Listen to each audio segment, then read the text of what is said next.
Now, President Putin has overseen nuclear military drills today. Tell us about your reaction to these. How worried should we be? I think we should be worried, Aisha. He has really backed himself into a corner by the failure of his conventional attacks on Ukraine. He's running out of options, and it's quite an existential threat to both him personally and the image of Russia as a great power. The Russian army is a great military force. And therefore, some of it is for show, undoubtedly. Some of it's definitely to threaten the West to back off from support of Ukraine. And some of it, in some of his twisted logic, may be a rehearsal, if things really go badly for him on the battlefield, of how he tries to force the Ukrainians to some sort of negotiated settlement. Because this is the real conundrum for world leaders, Sir Simon, is it not? You just never know with President Putin. Yes, this might all be psychological terror to get everybody anxious. But as you say, if he's pushed into a corner, you just never know what he might do. Well, this is the worry if he demonstrates, because there are scenarios, as you know, Isha, that see if the mobilization goes badly, people don't want to be called up. Those who've already lost husbands, fathers, sons, whatever, begin to rebel against that. People do see there are threats to the whole coherence of the Russian Federation. And Putin is now a complete pariah and will be for the rest of his life, as are those who are closely associated with him. And Russian military doctrine has a much lower threshold for the use of what they call unconventional weapons, which is biological, chemical, and nuclear, than Western doctrine. So there are worries, and it's very difficult, which all of us say, is where does this end? And none of the options for ending this war look particularly good at the moment, despite the encouraging news from the battlefield and the great successes the Ukrainians have delivered. Yes, it is. It's a tightrope, isn't it? Because on the one hand, it's very important for Western leaders to keep cool heads, but at the same time, you can't take anything off the table.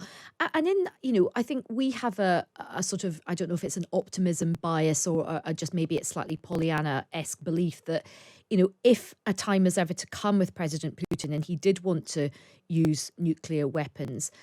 Are there people that do you think would stop him? Is there a sort of coherent process of accountability around him? Or if he decides that he wants to do that, can he do that very easily without challenge? Yeah, well, this is the uncertainty we have, Aisha. No surprise, and I'm sure other commentators have said it. We don't know who's in the chain of command. He is surrounded by some equally nationalistic Russophiles with some mystical idea of recreating a greater Russia. And of course, like any system, you fill it with your supporters and people you know are loyal and trustworthy. So how far down it goes and how far anyone would have the, I suppose, the courage to reject or disobey a direct order is difficult. It's difficult to tell. You rather hope there are sensible people who realise that it would be an absolute Pandora's box to cross the threshold of nuclear. Hence, why it's so important that the Western Alliance, NATO, keep very, very firmly solid approach to warning Putin and Russia of the consequences were it to do anything as dramatic or drastic as tactical nuclear weapons. And what do you think those consequences would be, Sir Simon? Well, this of course is the difficulty, Aisha. What are the consequences? What does Putin do? Does he let off a demonstration bomb over the Black Sea, or does he drop one in a sort of unpopulated area of eastern Ukraine just to demonstrate he's got it and prepared to use it? Does he actually bomb a big military build-up that the Ukrainians have, or a town, not Kiev, but so it is very difficult because in many ways NATO, which is our primary military alliance, is very firmly a defensive alliance, and it is very much at the moment focused on making sure that the Ukrainian-Russian conflict doesn't spill over or escalate and draw us into a wider conflict. So if Putin did something like that within the bounds of Ukraine, it's difficult to know what we could do other than express enormous, I was going to say dissatisfaction, but that sounds a bit trite. You know what I mean? Mhm. Um, very difficult. Although inevitably, if you loose off a nuclear weapon, there's all sorts of issues to do with radioactivity and Oh, radioactive dust, etc. yeah, it's a terrible scenario. Sir Simon, let's just one other question that I wanted to put to you. I mean, the weather is beginning to turn. Winter is very much coming metaphorically and in reality. How does the prospect of winter and the change in the conditions and the hardening of the ground, etc., how does that change the ground war in Ukraine? Well, it's if you get snow, if you get mud, it's very difficult for armored vehicles to move. It's very difficult for wheeled vehicles to move. Modern warfare is an extremely logistically demanding operation. It's difficult to cross rivers. You have to stay on roads to an extent.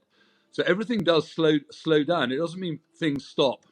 Good armies continue to fight in difficult situations, but one's only got to look back to the German experience in Russia and the Ukraine. All the area that fills our news broadcasts every day was very familiar to the German and Russian armies between 1942-43.